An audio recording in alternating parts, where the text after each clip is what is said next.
बिस्मिल्लाहिर्रहमानिर्रहीम। आज की वीडियो में हम के मैप्स की बात करेंगे, जो कि बेसिकली शॉर्ट है हमारे पास कार्डिनो मैप्स के लिए।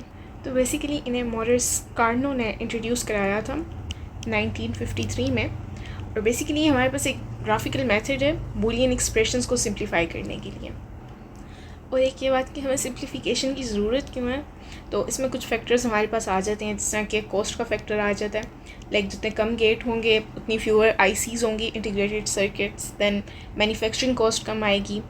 तो इसके अलावा स्पीड हमारे पास एक फैक्टर है, पावर एंड रिलायबिलिटी, क्योंकि हर गेट का एक पोटेंशियल पॉइंट ऑफ फेलियर होता है। तो जितने सिंपलर सर्किट्स होंगे हमारे पास, उतने ज़्यादा रिलायबल होगा कि हम इसे ईजीली टेस्ट कर सकते हैं और डीबग कर सकते हैं। अच्छा, अब ये कार्डिनो मैप या फिर बेसिकली हमारे पास के मैप सिंपली ये एक ग्राफिकल मेथड है। Graphical method. अब आप बूलियन अलजेब्रा भी यूज़ कर सकते हैं, बट जैसे जैसे आपके पास वेरिएबल्स बढ़ते जाएंगे तो ये मेथड एरर प्रोन होता जाएगा और ज़्यादा डिफ़िकल्ट भी होता जाएगा। इसलिए हमें एक किसी ग्राफिकल मेथड जो कि उस अलजेब्रा को ग्राफ्स में हमारे पास मैप कर सकें, उसे हम यूज़ कर रहे हैं। जैसे कि ये देखें, हमारे पास एक काफ़ी बड़ा एक्सप्रेशन है। तो इसको हम अगर बूलियन अलजेब्रा से करें, कहीं ना कहीं हम मिस्टेक कर देंगे, मेथड बहुत लंबा हो जाएगा। तो इसलिए हम के मैप्स को यूज़ करेंगे। बट उससे पहले हमें चाहिए कि हम कुछ टर्म्स को और कुछ डेफिनेशंस को रिव्यू कर लें। तो सबसे पहले हम देख लेते हैं हमारे पास जो एक बूलियन वेरिएबल होता है,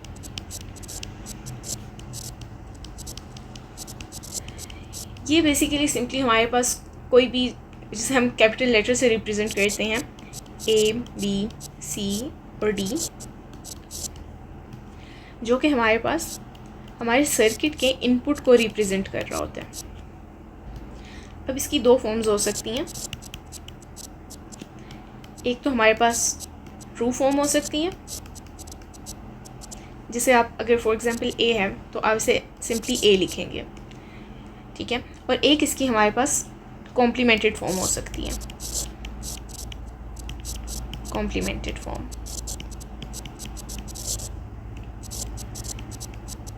तो ये बेसिकली हमारे पास नॉट ए है। इसको रिप्रेजेंट कैसे कर सकते हैं, ए बार से या फिर ए प्राइम, और इसको आप नॉट ए या फिर कॉम्प्लीमेंटेड ए कह सकते हैं। तो ए की ट्रू फॉर्म में क्या वैल्यू होगी, 1, और कॉम्प्लीमेंटेड फॉर्म में ए की क्या वैल्यू होगी, वो होगी 0। अब जो हम नोटेशन वगैरह यूज़ करते हैं, लाइक फॉर एग्जांपल हमारे पास अगर ए डॉट बी लिखा है, तो देखें इस डॉट का बेसिकली यहाँ पर क्या मतलब है कि ए एंड बी, और अगर हमारे पास ये प्लस का सिंबल है तो इसका मतलब है ए और बी, ठीक है। अब आप लोगों ने कुछ रूल्स पढ़े होंगे जिन्हें हम लॉज कहते हैं, जो कि बूलियन अलजेब्रा में हमारे काम आते हैं, like identity, D Morgan's, distributive वगैरह। तो जो की लॉ हमारे पास के मैप्स में काम आता है, के मैप की सिंप्लीफिकेशन में, उसे हम कहते हैं कंबाइनिंग या फिर कंसेंसस लॉ।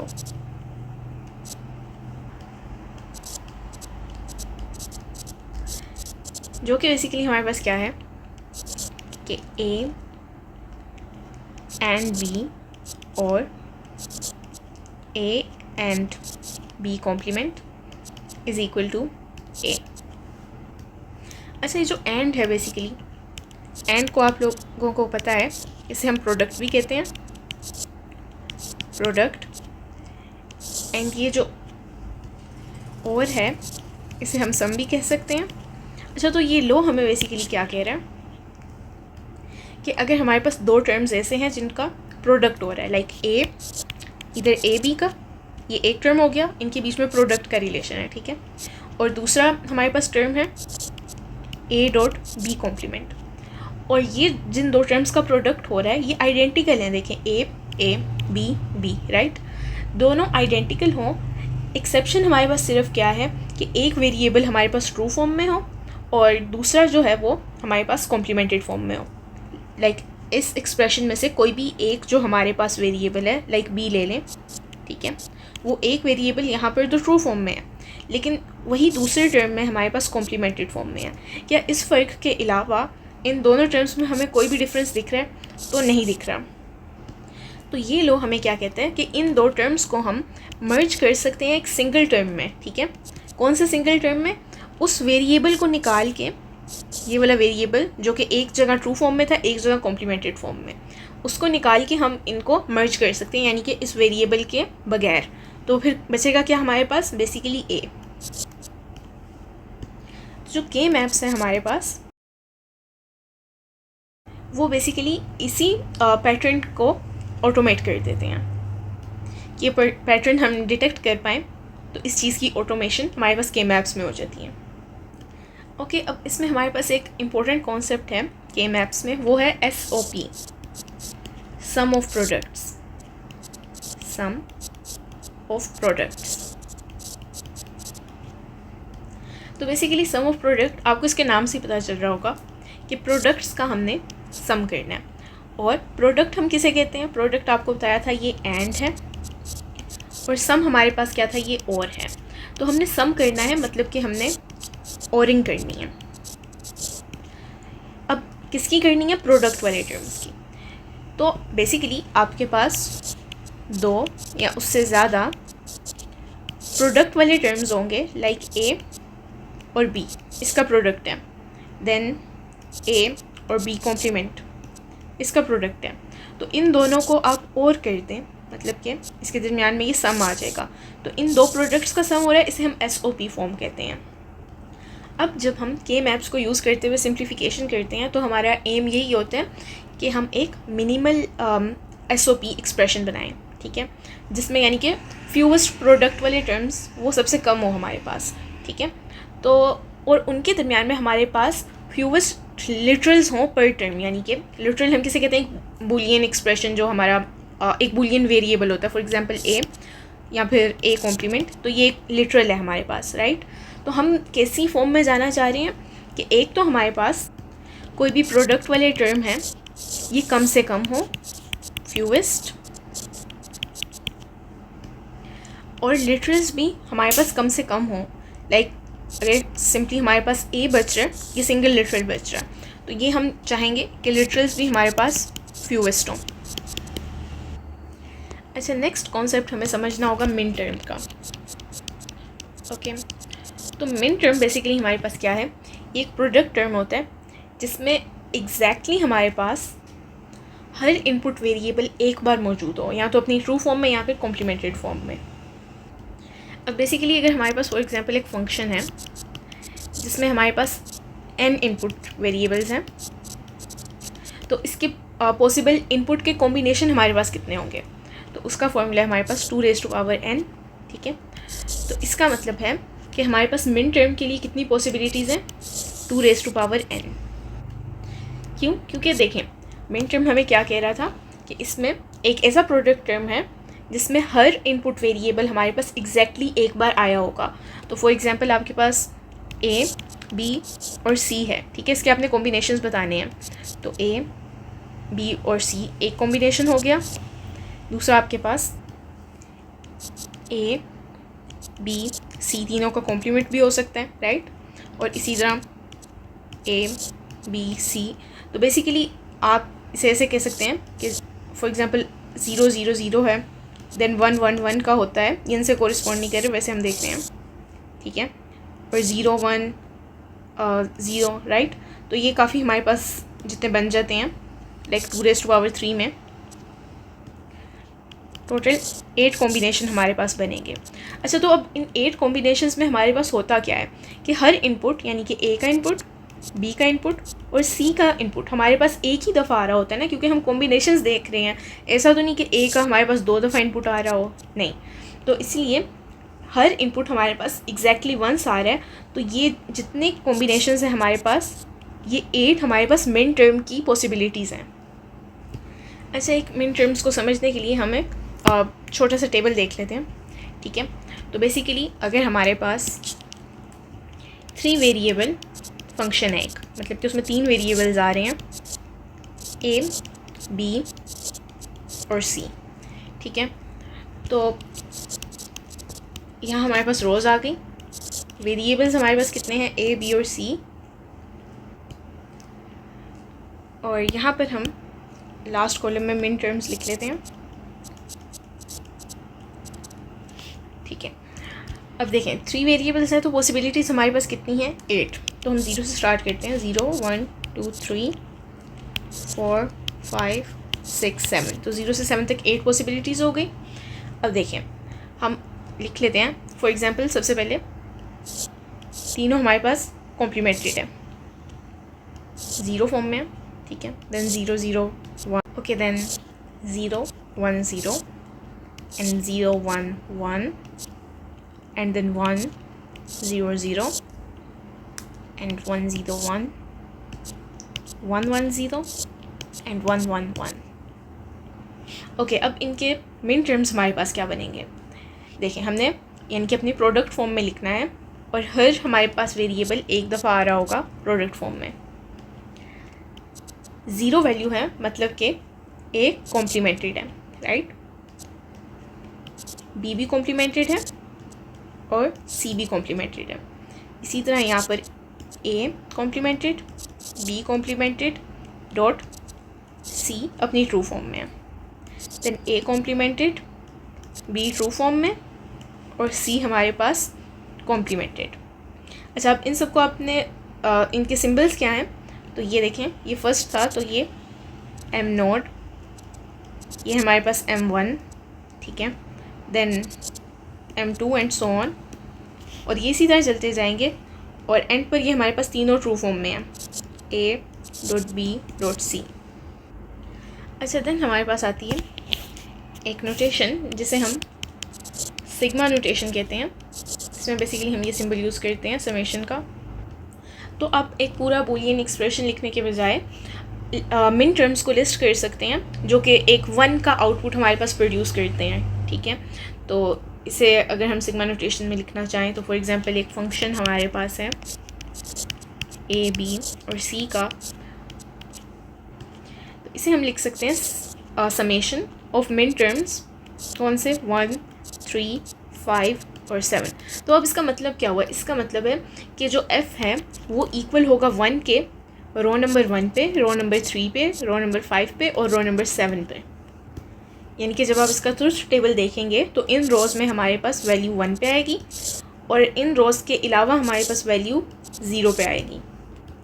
अच्छा, अब आप इसे एक्सपेंड कैसे कर सकते हैं सिग्मा नोटेशन को, तो फॉर एग्ज़ाम्पल इसी को हम ए, बी और सी वाले फंक्शन को, इसके मिन टर्म्स हमने देखा कि मिन टर्म्स का जो सम था हमारे पास 1 3 5 और 7 का, तो इसे एक्सपेंड आप कैसे करेंगे। तो 1 के कोरस्पॉन्डिंग जो हमारे पास हमारे टेबल में आ रहा था वो A complement, B complement, C, right. Plus इसमें आप ऐड कर देंगे क्योंकि सम है ना, तो इन सब के दरमियान में यही प्लस का साइन ही है, ठीक है। तो इसमें हम क्या ऐड कर देंगे, जो थर्ड रो में था प्लस 5th रो और प्लस जो हमारे पास 7th रो थी। अब इसमें आपने एक चीज़ नोटिस करनी है कि हर टर्म में हमारे पास C अपनी ट्रू फॉर्म में है, ठीक है। मतलब कि C हमारे पास हमेशा 1 आ रहा है। तो इसको आप सिंपली ऐसे भी लिख सकते हैं कि F is equal to C, क्योंकि regardless of A and B, C जब भी हमारे पास 1 है तब हमारे पास पूरा फंक्शन क्या आ रहा है, तब हमारे पास पूरा फंक्शन 1 आ रहा है, राइट। वही तो हमने मिन टर्म्स लिखे थे जो कि हमारे पास 1 का आउटपुट प्रोड्यूस कर रहे थे, ठीक है। तो बेसिकली हमने किया क्या, हमने देखें 4 हमारे पास थे एक्सप्रेशंस, ठीक है। इनको हमने एक सिंगल लिटरल में सिंप्लीफाई कर लिया। तो इसी तरह हमारे पास के मैप हमें हेल्प करता है कि ये सिंप्लीफिकेशन हम आसानी से कर सकें। अब एक और प्रीरेक्विजिट है जो हमें समझना होगा, जिसमें बच्चे अक्सर कंफ्यूज हो जाते हैं, तो बेसिकली वो है ग्रे कोड। अच्छा, अब जब के मैप में हमने अपना कंबाइनिंग थ्योरम यूज़ करना है, क्योंकि हमने यही कहना है कि के मैप हमारा कोरिस्पॉन्ड करता है कंबाइनिंग या फिर जो हमारा कंसेंसस थ्योरम है उससे। तो अब देखें उसके लिए क्या होता है कि जो एडजेसेंट सेल्स हमारे पास होते हैं उनमें सिर्फ 1 का डिफरेंस होना चाहिए। तो बेसिकली ग्रे कोड यही है कि जो कंसेक्टिव टर्म्स हैं, यानी कि एक के बाद दूसरे आने वाले एक सीक्वेंस में जो टर्म्स हैं, उनमें हमारे पास सिर्फ 1 लिटरल का डिफरेंस हो सकता है और 1 बिट का डिफरेंस हो सकता है। इसको आप ऐसे समझें कि जब नेचुरल बाइनरी में हम देखते हैं, फॉर एग्जांपल हमारे पास 0 0 होते हैं, देन 0 1 1 0 और 1 1, ठीक है। अब देखें, फर्स्ट जो हमारे पास है इसमें दोनों बिट्स ऑफ हैं, दोनों 0 हैं, ठीक है, दोनों कॉम्प्लीमेंटेड फॉर्म में हैं। नेक्स्ट में एक कॉम्प्लीमेंटेड में रही लेकिन एक ट्रू फॉर्म में आ गई, तो कितने बिट का चेंज हुआ? 1 बिट का। इट्स ओके, ठीक है। अब देखें, नेक्स्ट में ये 0 वाली हमारे पास ट्रू फॉर्म में आ गई और ये 1 वाली हमारे पास जो ट्रू फॉर्म में थी वो कॉम्प्लीमेंटेड में चली गई, वो 0 हो गई। तो कितने बिट का यहाँ पर डिफरेंस आ गया? तो यहाँ पर तो बेसिकली हमारे पास 2 बिट्स का डिफरेंस आ गया। तो ये नहीं हम चाहते ग्रे कोड में, ठीक है। तो इसके लिए हम क्या करते हैं, ग्रे कोड में बेसिकली हम ऐसे लिखेंगे कि देखें 0 0 था, इट्स ओके, 0 1 1 बिट का डिफरेंस आया। अब हम चाहते हैं कि हमारी 1 बिट सिर्फ चेंज हो, 2 बिट्स ना चेंज हो। तो इसको हम 1 को सेम एज इट इज़ रख लेंगे, इसको हम चेंज कर देंगे, तो ये हमारे पास 1 1 आ गया। एंड देन अगेन हम 1 बिट सिर्फ चेंज करेंगे, यानी कि इस 1 को ऐसे ही रहने देंगे और इसको 0 में लिख देंगे। तो अब बेसिकली कॉम्बिनेशंस में क्या हमारे पास कोई फ़र्क आया है? देखें 0 0 वाला भी है, 0 1 वाला भी है और 1 0 वाला भी है और 1 1 वाला भी है। तो फ़र्क कॉम्बिनेशंस में कोई नहीं आया, बस उनकी अरेंजमेंट हमने ऊपर नीचे कर दी है जहाँ पर हमारे पास सिर्फ 1 बिट का चेंज आए। तो ऐसा क्यों है? हम अपना नेचुरल बाइनरी ऑर्डर क्यों नहीं यूज़ कर सकते? तो ये इसलिए नहीं कर सकते कि जब 2 बिट्स हमारे पास साइमल्टेनियसली फ्लिप हो जाएंगी तो वो जो पेयर है वो फिर हमारे पास 2 वेरिएबल्स में डिफ़र करेगा, एक में नहीं। तो जो हमारा कंबाइनिंग थ्योरम था वो एल्जेब्रिकली रॉन्ग हो जाएगा फिर। तो ग्रे कोड इस चीज़ से हमें प्रिवेंट करता है, बचाता है हमें कि हम अपना कंबाइनिंग थ्योरम लगा सकें ईजीली, ये हमें सहूलत देते हैं। अच्छा, अब हमने काफ़ी प्री रिक्विजिट्स देख लिए हैं। हमने SOP अपना भी देख लिया कि सम ऑफ प्रोडक्ट्स जो था हमारे पास वो बेसिकली कौन सी फॉर्म थी, वो हमारे पास यही वाली फॉर्म थी जिसको हम अपनी समेशन नोटेशन में भी लिख सकते हैं। फॉर एग्जांपल यहाँ पर हमारे पास 2 और 3 हैं। ये SOP क्यों है? सम हो रहा है प्रोडक्ट्स का, ठीक है। अच्छा, इसी से हम देख लेते हैं कि K मैप हमें रिक्वायर्ड है ही क्यों। कि देखें, फंक्शन है हमारे पास A और B का, जो कि हम कह रहे हैं मिन टर्म्स का सम है हमारे पास 2 और 3, यानी कि 2 और 3 पे हमारे पास वैल्यू 1 है। तो इसका जब हम टेबल बनाएंगे A B, यहाँ पर फंक्शन हमारा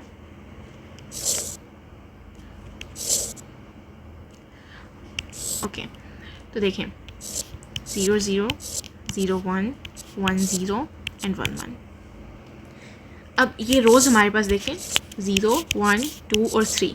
तो हमें हमारे फंक्शन में यहाँ पर हमें गिवन में क्या दिया गया है कि 2 पर हमारी वैल्यू 1 है फंक्शन की और 3 पर, तो बाकी जगह क्या हुई? बाकी जगह 0 हुई। तो अब हम इनको कैसे रिप्रेजेंट कर सकते हैं?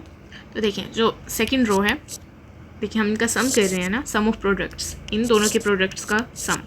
तो बेसिकली A ट्रू फॉर्म में है, यानी कि A B कॉम्प्लीमेंटेड फॉर्म में है, ठीक है। ये प्रोडक्ट हो गया, प्लस ये हमारे पास, इसमें दोनों हमारे पास अपनी ट्रू फॉर्म में है, ठीक है। अब देखें, ये भी हम बूलियन अलजेब्रा से देख रहे हैं, ठीक है। A को हमने कॉमन ले लिया, तो B कॉम्प्लीमेंट प्लस B, ये आपको पता है हमारे पास 1 है, तो बेसिकली हमारा आंसर A आ रहा है। तो अब K मैप हमारे पास क्या है? बेसिकली इसका ही हमने ग्राफिकल रिप्रेजेंटेशन कर रहे हैं, ठीक है। तो अभी हम डिटेल में देखेंगे कि कैसे करना है, बट अभी सिर्फ एक आइडिया लेने के लिए तो हम इसका एक ग्राफिकल रिप्रेजेंटेशन करते हैं।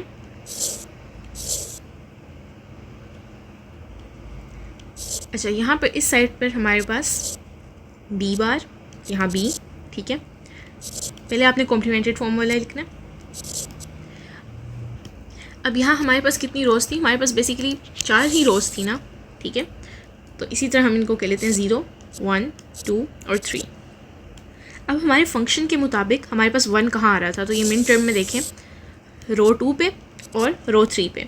तो मतलब कि इन दोनों ब्लॉक्स में हम 1 लिख लेंगे और ये वाले 0 0 हो जाएंगे। अब ये देखिए हमारे पास एक पेयर बन गया वंस का, राइट।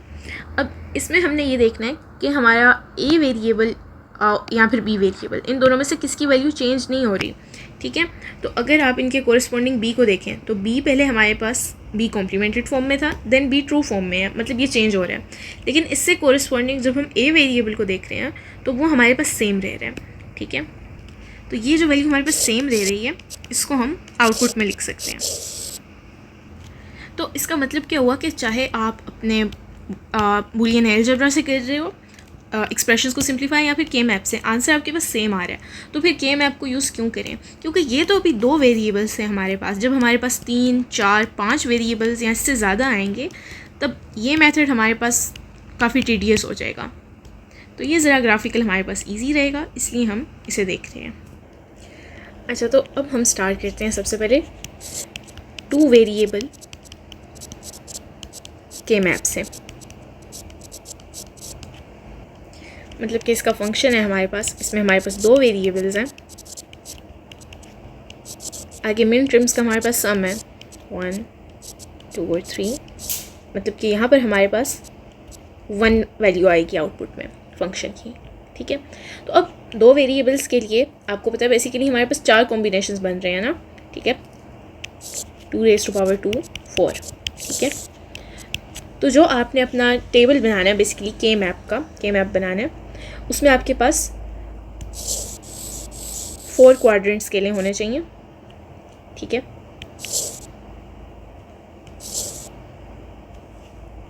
तो अभी हम यहाँ पर बेसिकली लाइन क्यों लगाते हैं, ये हम इसलिए लगाते हैं कि अभी 2 वेरिएबल्स की सिर्फ बात कर रहे हैं कि ए इस तरफ रहेगा, ठीक है, और बी इस तरफ रहेगा। ये इसलिए है, अगर आप ऐसे नहीं लगा रहे, फॉर एग्जांपल आप ऐसे कर रहे हैं कि ये आपके पास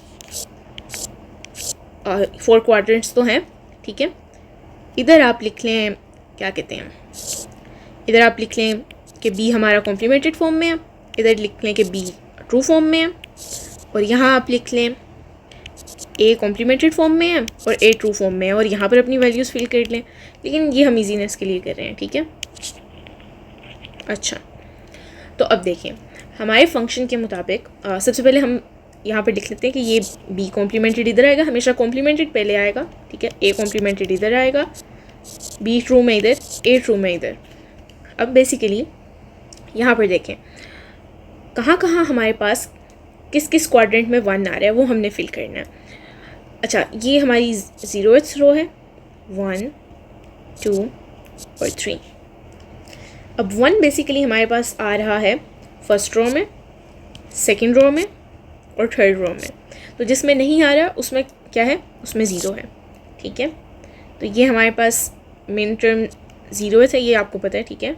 ये जो हमने 0 लिखी है 0th मिन टर्म है, और ये M1 है, ये वाला M2 है और ये वाला M3 है, ये तो आपको पता है, ठीक है।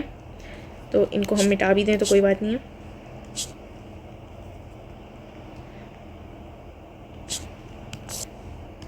अब सेकंड स्टेप क्या है, फर्स्ट स्टेप आपने कर लिया, सेकंड स्टेप है कि आपने ग्रुप्स को आइडेंटिफाई करना है, ग्रुप्स देखने हैं। किस चीज़ के ग्रुप देखने हैं आपने देखने हैं एडजेसेंट वंस के। एडजेसेंट का क्या मतलब होता है, जो एक साथ आ रहे हैं, उनके बीच में कुछ भी नहीं है। तो एडजेसेंट 1 वाले आपने सेल देखने हैं, एडजेसेंट वंस सेल, ठीक है। अच्छा, तो अब हम ग्रुप्स देख लेते हैं एडजेसेंट वंस के। तो यहाँ पर देखें एक ग्रुप तो ये आ गया, मतलब कि M1 का और M3 का, ठीक है। और दूसरा ग्रुप हम देखें तो एडजेसेंट वंस का ये बन रहा है M2 का और M3 का। अब आपने देखना है पहले ग्रुप के लिए, देखें इस वाले ग्रुप के लिए हम देख लेते हैं कि हमारे पास कौन सा वेरिएबल फिक्स्ड है और कौन सा चेंज कर रहा है, ठीक है। तो इस ग्रुप के लिए देखें तो इसके कोरिस्पॉन्डिंग ए कॉम्प्लीमेंट में था एक बार ए ट्रू फॉर्म में था, मतलब कि ये वेरी कर रहा है, ठीक है। वेरीज, ए वेरी कर रहा है, तो इसे हम ड्रॉप कर देंगे, इसे हम नहीं लिखेंगे। अब बी को देखें, बी इस वैल्यू के लिए भी अपनी ट्रू फॉर्म में है, इधर भी अपनी ट्रू फॉर्म में है, मतलब कि बी हमारे पास फिक्स्ड है, तो बी को हम रख लेंगे, ठीक है। तो अपने एक्सप्रेशन में f is equal to B तो हमारे पास आ गया। और दूसरा अब हम ग्रुप देखते हैं, ठीक है। तो दूसरे ग्रुप में अगर आप देखें तो बेसिकली इसके लिए ए हमारे पास यहाँ पर भी ट्रू फॉर्म में है और इसके लिए भी यहाँ पर भी ट्रू फॉर्म में है, तो ए हमारे पास फिक्स्ड है, ठीक है। और इसके लिए बी देखें, बी पहले कॉम्प्लीमेंटेड फॉर्म में था, देन ट्रू फॉर्म में है, तो बी को इसमें क्योंकि बी वेरी कर रहा है तो इसे हम ड्रॉप कर देंगे। तो दूसरा हमने क्या कीप कर लिया, इधर से हमने ए को रख लिया, ए को कीप कर लिया, तो यहाँ पर आ जाएगा ए। तो दोनों के दरमियान में हमने क्या करना है, और, ठीक है, प्लस बेसिकली हमारे पास और है, तो ये हमारा सिंप्लीफाइड एक्सप्रेशन है। अच्छा, इसके बाद हम अपना 3 वेरिएबल वाला के मैप देखेंगे, बट बेसिकली जब हम ये अगर के मैप अपना बना रहे हैं, ठीक है, और इसमें हमने कहा था कि यहाँ पर बी डैश है, यहाँ पर बी है, यहाँ पर ए डैश है और यहाँ पर ए है, तो यहाँ पर आप 0 भी लिख सकते हैं इसकी जगह, और यहाँ 1 एंड यहाँ 0, यहाँ 1। अच्छा, अब हम अपने 3 वेरिएबल को देख लेते हैं, ठीक है। तो 3 वेरिएबल के मैप। अच्छा, अब आप कहेंगे बेसिकली हमने एक ग्रे कोड पढ़ा था, वो कहाँ गया, तो वो आने लगे हमारे पास। तो बेसिकली अगर हमारे पास ए और बी के कॉम्बिनेशंस, हमने क्या कहा था ग्रे कोड में कैसे होंगे, 0 0, फिर 1 बिट का चेंज, ठीक है, फिर हमारे पास 1 बिट चेंज होगी, देन हमारे पास अगेन सिर्फ 1 बिट ही चेंज हो रही है। तो ये हमारा ग्रे कोड था। अब ये हमारे काम आने वाला है कैसे, कि देखें आपके पास आ गया है 3 वेरिएबल वाला एक फंक्शन आ गया जिसमें ए है, बी है और सी है। तो 3 वेरिएबल्स हैं, तो कॉम्बिनेशन कितने बने, 2⁻³ बेसिकली 8 कॉम्बिनेशंस। तो अब 8 कॉम्बिनेशंस के लिए ग्राफिकल रिप्रेजेंटेशन में हमारे पास सेल्स कितने होने चाहिए, 8 होने चाहिए, ठीक है। तो इसको हम ड्रॉ कर लेते हैं, ठीक है। तो ये हमारे पास 2 बन गए, ये 4 5 6 और 7 8, ठीक है। अब इसमें ए वाली वैल्यूज़ इधर आ जाएंगी, ठीक है। अब बी और सी ये वाली वैल्यूज़ ऊपर आ जाएंगी, ठीक है। तो ए का तो आपको पता है, पहले कॉम्प्लीमेंटेड फॉर्म में लिख दोगे, देन ट्रू फॉर्म में लिख दोगे, यानी कि ए और ए डैश। लेकिन अब देखें इन दोनों का कॉम्बिनेशन आप कैसे लिखोगे, सिर्फ बी होता तो आप पहले कॉम्प्लीमेंटेड फॉर्म में लिख देते थे, देन ट्रू में। तो यहाँ पर हमने कहा था कि हम ग्रे कोड का यूज़ करेंगे, तो हमने ग्रे कोड में लिखना है, हमने इसके नेचुरल बाइनरी ऑर्डर में नहीं लिखना, हमने इस वाले ऑर्डर में लिखना है, ठीक है। मतलब कि 0 0, देखें ना, कोई भी 2 एक्सप्रेशन हो सकते हैं, ये ए और बी नहीं, बी और सी कर लें, ठीक है, कोई भी 2 वेरिएबल्स का कॉम्बिनेशन है, ठीक है। तो इसी ऑर्डर में लिखेंगे, कौन से ऑर्डर में, ग्रे कोड में, इसलिए ग्रे कोड को आपने लाजमी याद रखना है और इतना कोई मुश्किल भी नहीं है, ठीक है। तो 0 0 0 1 1 1 और 1 0, ओके। बेसिकली क्या हो रहा है कि बी कॉम्प्लीमेंटेड सी कॉम्प्लीमेंटेड, बी कॉम्प्लीमेंटेड और सी, बी और सी, बी और सी कॉम्प्लीमेंटेड, ठीक है। अच्छा, अब अगर हम इनकी वैल्यूज़ भी देखें तो देखें 0 0 0 इस सेल में हो रहा है, ठीक है, और यहाँ पर 0 0 1 and then 0 1 1 and then 0 1 0, right. तो इनकी वैल्यूज़ क्या बनती हैं, आपको पता है बाइनरी से हम डेसिमल में कैसे जाते हैं, ये तो आपको पता ही होगा, 2⁻0 2⁻1 2⁻3 2⁻4, इसी तरह हम चलते हैं, ठीक है। तो ये हमारे पास होता है 1, ये 2 को कोरिस्पॉन्ड करता है, सॉरी यहाँ पर हमारे पास स्क्वायर्ड था, और यहाँ पर क्यूब्ड। अच्छा, तो ये 4 एंड देन ये हमारे पास आ जाता है 8 एंड देन सो ऑन 16 वगैरह, ठीक है। तो अब यहाँ पर देखें ये बाइनरी फॉर्मेट है ना हमारे पास, मतलब कि जब ये देखें जब 0 0 0 आ रहा है, ठीक है, तो मतलब कि ये वाली तीनों बिट्स हमारे पास ऑफ हैं, ठीक है।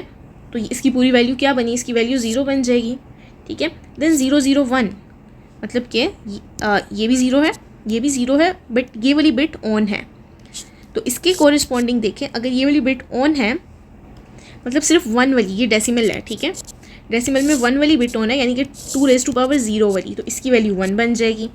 अब देखें ये 2 बिट्स हमारे पास ऑन है, 1 और 1, ठीक है, मतलब कि 2⁻0 1, ये 1 बन गया, 2⁻1 ये हमारे पास 2 बन गया, ठीक है। तो यानी कि 2 + 1 ये होता है हमारे पास 3, तो इसकी वैल्यू हमारे पास 3 आ गई। देन देखें अगर हमारे पास 0, 1 और 0 है तो कौन सी बिट हमारे पास ऑन है, सिर्फ हमारे पास 2 के कोरिस्पॉन्डिंग 2⁻1 के कोरिस्पॉन्डिंग बिट ऑन है, तो इसकी वैल्यू 2 बनी, तो यहाँ पर 2 आ जाएगा। इसी तरह आप लोग नीचे भी देख सकते हैं, देखिए इसे हम ज़रा क्लियर करके लिख लेते हैं कि 2⁻0 है, 2⁻1 है, 2⁻2 है, ठीक है। 3 क्योंकि हमारे पास इसमें है वेरिएबल्स, तो देखें यहाँ पर हमारे पास क्या आ रहा है 1 0 0, मतलब कि ये वाली सिर्फ ऑन है, ये ऑफ है। तो 2⁻3 हमारे सॉरी 2⁻2 2 स्क्वायर ये हमारे पास क्या होता है, ये हमारे पास 4 होता है, मतलब कि इसकी वैल्यू हमारे पास क्या है, देखिए इसकी वैल्यू है हमारे पास 1 0 0, यानी कि ये 4 है, ठीक है। उसके बाद देखें, उसके बाद है हमारे पास 1 0 1, यानी कि ये 1 है और ये वाला भी 1 है, मतलब कि ये तो 4 था, 2⁻2 4 + 1, तो ये हमारे पास 5 आ गया। देन 1 1 1, तीनों बिट्स हमारे पास ऑन है, मतलब कि 1 1 और 1, मतलब कि 4 + 2 + 1, मतलब कि 7, एंड देन हमारे पास 1 1 0, मतलब कि 1 1 0 विच इज़ 4 + 2, ओके। तो ये हमारे पास 6 आ गया, तो इसकी वैल्यू 6 है। तो ये सारा इसका हमारे पास है जो आइडिया है हमारे पास, तो ये आप एक बार याद रखें, एक बार टेबल बना के देखें, तो ये समझ आ गया तो सारे क्वेश्चन काफ़ी इजी हो जाएंगे, ठीक है।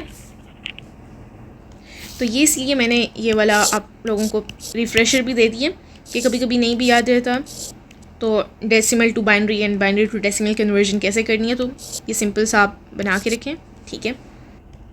अच्छा, तो चलें ये 3 वेरिएबल वाले की एग्जांपल देख लेते हैं। फॉर एग्जांपल आपको फंक्शन में दिया हुआ है कि a'(b'(c' +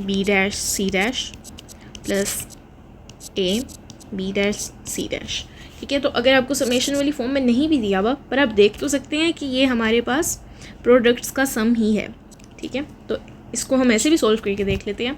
तो वेरिएबल बेसिकली कितने हैं, वेरिएबल 3 हैं, 2⁻3 हमारे पास 8 होता है। तो टेबल आपको पता है कैसे बनाना है, ठीक है। तो वो टेबल हम बना लेते हैं। टोटल यानी कि हमें 8 सेल्स चाहिए, 1 2 3 4 5 6 7 और 8। तो यहाँ पर हमारे पास ए वाली वैल्यूज़ आ जाएंगी, यहाँ पर बी और सी वाली वैल्यूज़ आ जाएंगी, जो कि हम देख चुके हैं कि यहाँ पर ए कॉम्प्लीमेंट और यहाँ पर ए, ठीक है। यहाँ पर अब आप ऊपर ग्रे कोड लिख लें, 0 0 0 1 1 1 और 1 0, मतलब कि बेसिकली B'(C', B'(C', BC और B और C', ठीक है। और अंदर वैल्यूज़ हमने देख लिया था कि कैसे निकालनी है, तो यहाँ पर बेसिकली 0 थी, ठीक है, 0, ये 1 थी, 3 2, ये आप याद भी कर सकते हैं। बाकी सबका ऑर्डर सेम ही है 4 5 का, बस इन दोनों का चेंज होता है, ठीक है, मतलब कि 7 और 6 का, और यहाँ पर 2 और 3 का, ठीक है।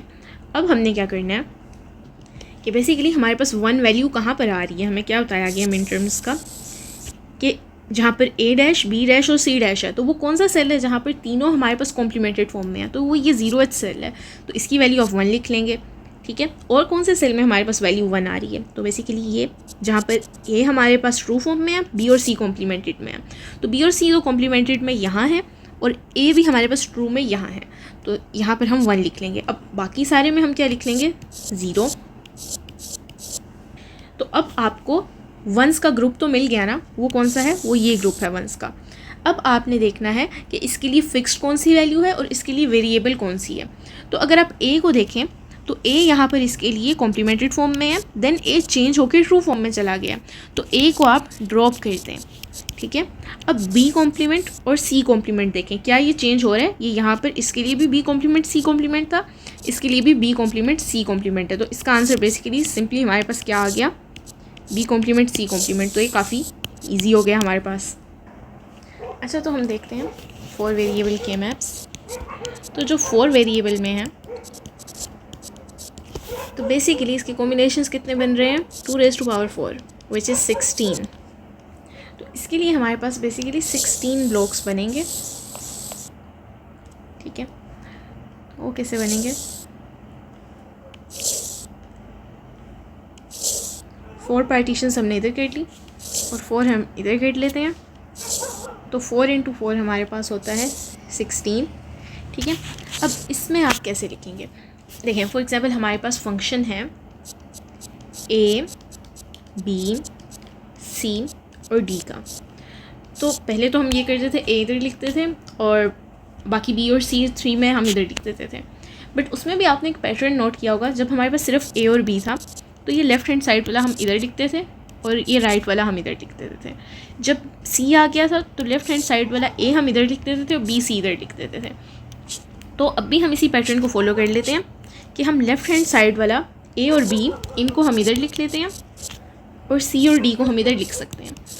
अब आप चाहें तो इससे आप ऑपोजिट भी कर सकते हैं। ठीक है, C D इधर कर लें और A B इधर कर लें।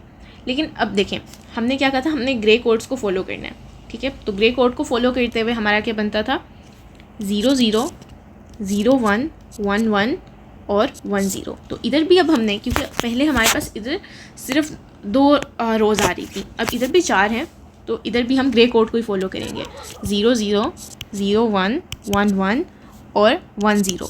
ठीक है, तो अब क्योंकि हमने पहले भी यही वाला पैटर्न फॉलो किया था, लाइक A को हम इधर लिखते थे, तो इसकी जब हमने वैल्यूज़ लिखी थी डेसिमल में तो इस तरह थी ना कि 0 1 3 और 2।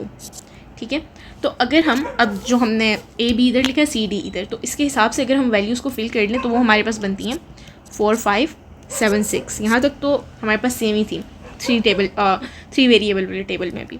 अब यहाँ पर 12 13 ये वाली फिर से एक्सचेंज हो जाएंगी, 15 और 14। ठीक है, और यहाँ पर 8 9 आएगा, 11 और 10। ये आप कैसे कैलकुलेट कर सकते हैं वो मैंने आपको बता दिया था कि जो हमारे पास बाइनरी टू डेसिमल कन्वर्जन होती है, ठीक है, ये वाली, इसके आप कोरिस्पॉन्डिंग देख सकते हैं कि यहाँ पर हमारे पास क्या आ रहा है, 0 0 0 0। ठीक है, देन इस सेल में हमारे पास क्या है, 0 0 0 1, इसका कोरिस्पॉन्डिंग आप देखेंगे तो 1 बनेगा। देन फॉर एग्जांपल ये 0 0 है, ये 1 1 है, तो देखें 1 1। ठीक है, बाकी जो 0 ही हैं, तो ये बेसिकली हमारे पास बनता है 2 + 1। ठीक है, तो ये 3 बनता है, तो इसलिए हमने इधर 3 लिख दिया। इसी तरह ये सारे हैं। ठीक है, बट अब हर दफ़ा आप बैठ के कन्वर्जन तो नहीं करेंगे, तो इसलिए आप ये वाला ऑर्डर याद कर सकते हैं। अब मैंने क्यों कहा कि आप इधर लिख रहे हैं लेफ़्ट साइड में, क्योंकि अगर आप लेफ़्ट साइड में इसको नहीं लिखेंगे, कभी आप इसको इधर लिखेंगे, CD को इधर लिखेंगे, तो इनका ऑर्डर चेंज हो जाएगा। तो अगर ये एक ऑर्डर आप याद कर लें तो हर दफ़ा आपको मुश्किल नहीं होगी बार बार कैलकुलेट करने में। तो इसलिए फिर यही याद रखिए आप कि A B हमने इधर लिखना है और CD इधर, नहीं तो फिर ये वैल्यूज़ चेंज हो जाएंगी, 0 1 3, ये सीक्वेंस चेंज हो जाएगा। ठीक है, तो ये हमारा एक 4 वेरिएबल वाले का विजुअल हो गया। अब हम इसकी एक एग्जांपल देखते हैं। अब लेकिन 4 वेरिएबल्स वाले को यूज़ करने से पहले हम एक कॉन्सेप्ट पढ़ेंगे, वो है डोंट केयर कंडीशंस का। Don't care conditions. अब डोंट केयर कंडीशन होती क्या है, तो बेसिकली जब हमारा एक मिन टर्म जिसके लिए आउटपुट वैल्यू फंक्शन की कोई आ रही है, ठीक है, वो हमारे लिए इररेलेवेंट है, क्योंकि या तो वो जो इनपुट कम्बिनेशन है वो कभी बन ही नहीं सकता, या फिर सिस्टम का बिहेवियर उस इनपुट के लिए मैटर नहीं करता। तो इसको हम इस सिंबल से रिप्रेजेंट करते हैं, X से, या फिर कुछ लोग D से कर लेते हैं, कभी आपको D से भी दिख सकते हैं। तो ये हमारे पास डोंट केयर कंडीशंस हैं। ठीक है, ये अराइज कब होते हैं, एक तो इनवैलिड इनपुट कम्बिनेशन हो सकते हैं,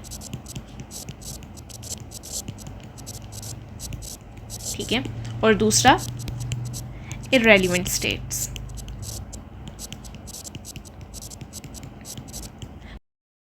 क्योंकि देखिए फॉर एग्जांपल ये जो हमारे पास इनवैलिड इनपुट कम्बिनेशन है, इसमें क्या हो सकता है कि बाइनरी कोडेड डेसिमल, जो कि 4 बिट हमारे पास एक रिप्रेजेंटेशन होती है, ठीक है, तो उसमें डेसिमल डिजिट्स जो हैं हम 0 से 9 तक यूज़ करते हैं। तो बाकी जो कम्बिनेशन बनते हैं, फॉर एग्जांपल 10 से लेकर सारे 1s तक, ये जो कम्बिनेशंस बनते हैं इन्हें हम कभी यूज़ ही नहीं करते।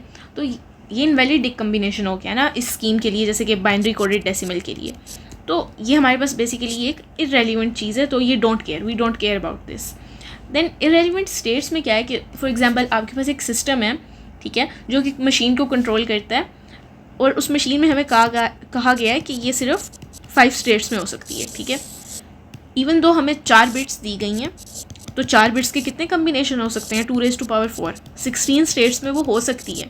लेकिन हमें सिर्फ बताया गया है हमारे सिस्टम में कि 5 स्टेट हो सकते हैं, तो बाकी के 11 कभी अक्कर ही नहीं करेंगे, ठीक है। तो ये हमारे पास इस केस में क्या है, वी डोंट केयर अबाउट दो स्टेट्स।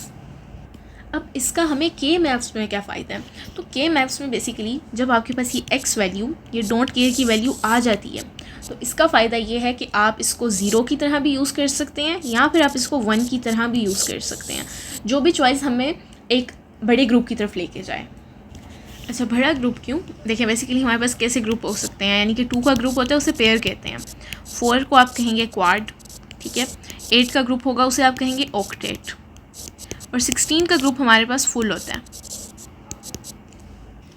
अच्छा, किस चीज़ के पेयर्स की हम बात कर रहे हैं, बेसिकली 1s के पेयर की बात कर रहे हैं। तो बेसिकली ये ग्रुप जितना हमारे पास बड़ा होगा ना, उतने हमारे पास गेट सेव होते हैं, ठीक है। तो इसीलिए कभी गेट को बड़ा करने के लिए ये डोंट केयर हमारे पास काम आ सकता है, ठीक है, ग्रुप्स को बड़ा करने के लिए, कि लाइक आपके पास 3 1 थे, देन एक डोंट केयर था, तो आप बनाना चाहते हैं ग्रुप, तो आप इसको एज अ 1 यूज़ कर लेंगे, ठीक है। अच्छा, तो इसकी एग्जांपल हम एक देख लेते हैं। एक फंक्शन है हमारे पास 4 variables p q r and s, ठीक है, और इसके मिन टर्म्स का हमारे पास सम SOP जो दिया हुआ है वो है 0 2 5 7 9 एंड 11, ठीक है, प्लस हमारे पास है डोंट केयर्स, ठीक है, मतलब कि 3 8 10 12 और 14 ये डोंट केयर्स हैं। अब हम बना लेते हैं अपना ग्राफिकल रिप्रेजेंटेशन बना लेते हैं, ठीक है। 1 2 3 और ये 4 हमारे पास बन के, ओके, यहाँ पर भी हम 4 बना लेते हैं, ठीक है। पी क्यू हमारे पास यहाँ आ जाएंगे, आर और एस यहाँ आ जाएंगे। अब हम अपना यूज़ करते हैं ग्रे कोड 0 0 0 1 1 1 और 1 0, ठीक है, और यहाँ पर भी 0 0 0 1 1 1 और 1 0, ठीक है। और अब हम ज़रा अपनी वैल्यूज़ को फिल करेंगे।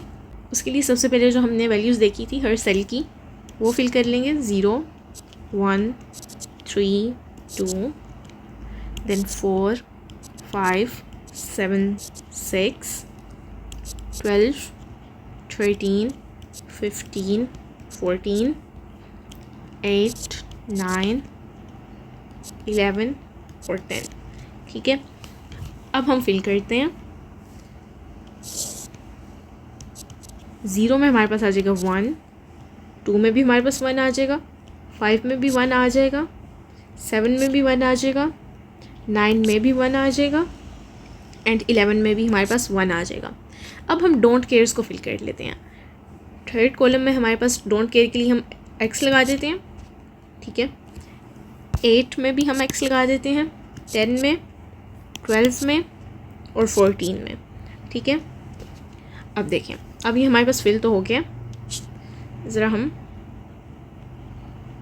अपने वेरिएबल्स को भी लिख लेते हैं यहाँ पर, ताकि हमें ईजीनेस हो जब हम अपने एक्सप्रेशंस को लिख रहे हैं। तो बेसिकली ये r प्राइम s प्राइम है, ठीक है, ये r प्राइम s है, ठीक है, बार भी आप लिख सकते हैं इसकी जगह, सिंबल की जगह, ओके। देन r और s, एंड देन हमारे पास r और s डैश है, ठीक है। देन यहाँ पर हमारे पास p complement q complement and then ये हमारे पास हो गया p complement q, then p q and then p और q कॉम्प्लीमेंट। ठीक है, अब हमने ग्रुप्स बनाने हैं। अब हमने कहा था जितना बड़ा ग्रुप हो हमारे पास उतना अच्छा है। ठीक है, यानी कि या तो हमारे पास 1 2 के पेयर्स में हो, या फिर 1 4 का ग्रुप बना रहा हो, 8 का बना रहा हो तो और अच्छी बात है। ठीक है, पर 8 का यहाँ पर देखें हमें कहीं नहीं दिख रहा।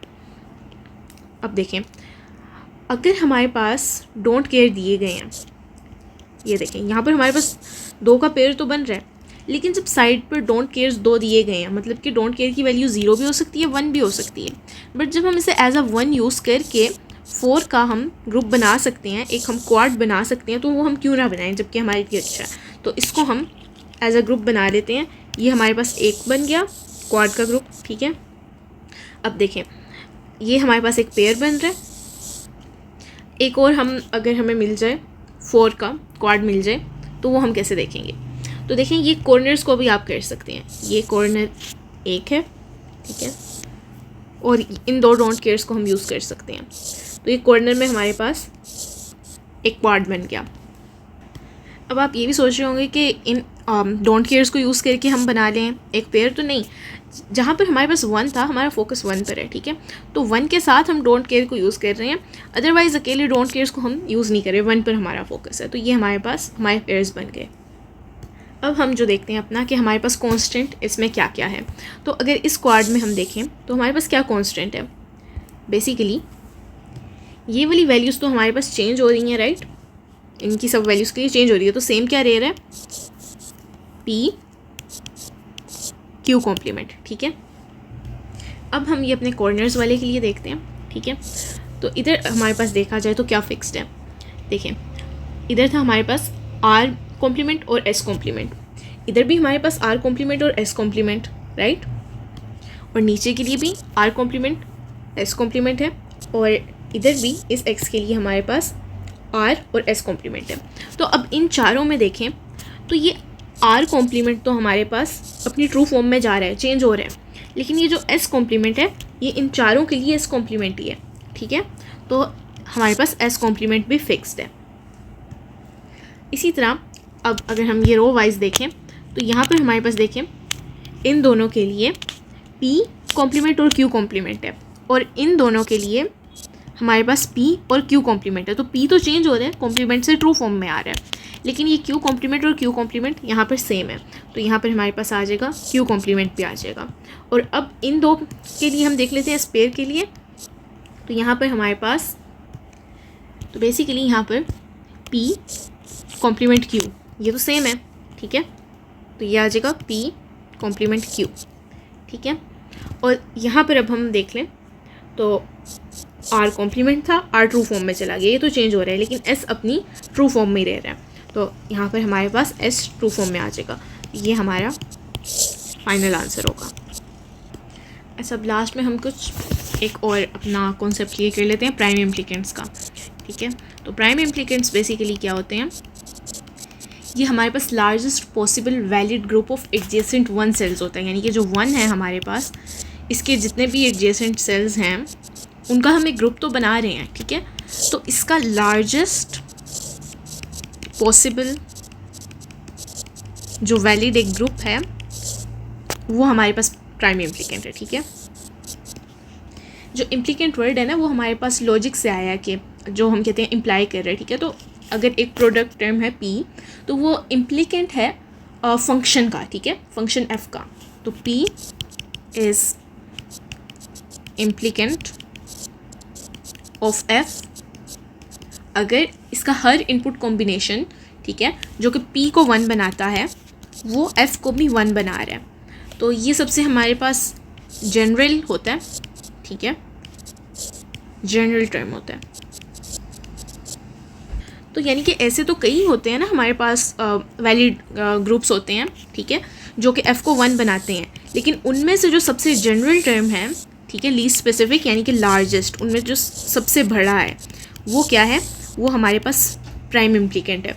And then essential prime implicant हमारे पास क्या होता है, एसेंशियल प्राइम इम्प्लीकेंट हमारे पास ये होता है कि ऐसा प्राइम इम्प्लीकेंट जो कि अच्छा, ये ऐसा प्राइम इम्प्लिकेंट है जिसमें एट लीस्ट एक वन हमारे पास ऐसा हो जो कि किसी और ग्रुप में पार्टिसिपेट नहीं कर रहा, डज नॉट पार्टिसिपेट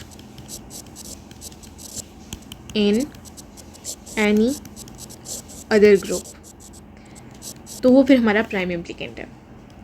जैसे कि इसमें हमारे पास देखें ना क्वाड बन रहा था ना यहाँ पर, तो ये देखें ये वन किसी और ग्रुप में पार्टिसिपेट नहीं कर रहा था, तो बेसिकली ये हमारा प्राइम इम्प्लिकेंट है।